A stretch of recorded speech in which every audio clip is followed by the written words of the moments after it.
వైఎస్ఆర్సీపీ పార్టీలో జగన్ తర్వాత అదే స్థాయిలో ప్రాధాన్యత ఉన్నటువంటి నాయకుల్లో విజయసాయిరెడ్డి ఒకరు. పార్టీలో వచ్చిన విభేదాల కారణంగా విజయసాయిరెడ్డి వైఎస్ఆర్సీపీ పార్టీకి రాజీనామా చేసిన విషయం మనందరికీ తెలిసిందే.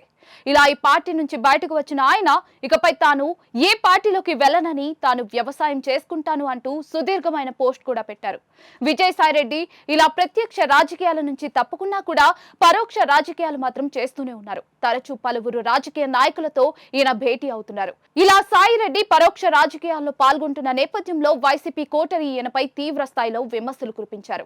ముఖ్యంగా ఇటీవల టీజీ జనార్దన్ రెడ్డిని కలవడంతో వైసీపీ నేతలు విజయసాయిరెడ్డిపై తీవ్ర స్థాయిలో విమర్శలు చేశారు. ఇలా తన గురించి జగన్ కోటరీ విమర్శలు చేస్తున్న నేపథ్యంలో విజయసాయిరెడ్డి సోషల్ మీడియా వేదికగా కాస్త ఘాటుగానే స్పందించారు. తాను ఇప్పుడు ఏ రాజకీయాల్లోనూ కొనసాగలేదు, ఏ పార్టీతో నాకు సంబంధం లేదు. అలాంటిది తాను చంద్రబాబు నాయుడు, నారా లోకేష్ ను కలవాలి అనుకుంటే ఎవరికి భయపడేది లేదని, నేరుగా వెళ్లి వాళ్ళని కలుస్తాను తప్ప వారికి సంబంధించిన వ్యక్తులను కలిసే అవసరం నాకు లేదు అంటూ వార్నింగ్ ఇచ్చారు. ప్రస్తుతం కడపలో మహానాడు జరగబోతున్న నేపథ్యంలో విజయసాయిరెడ్డి తనకు చంద్రబాబు నాయుడు, నారా లోకేష్ ప్రత్యర్థులు కారు అంటూ పోస్ట్ చేయడంతో తెలుగుదేశం పార్టీ నేతలకు, కార్యకర్తలకు విజయసాయిరెడ్డి మంచి బూస్ట్ ఇచ్చారని చెప్పాలి.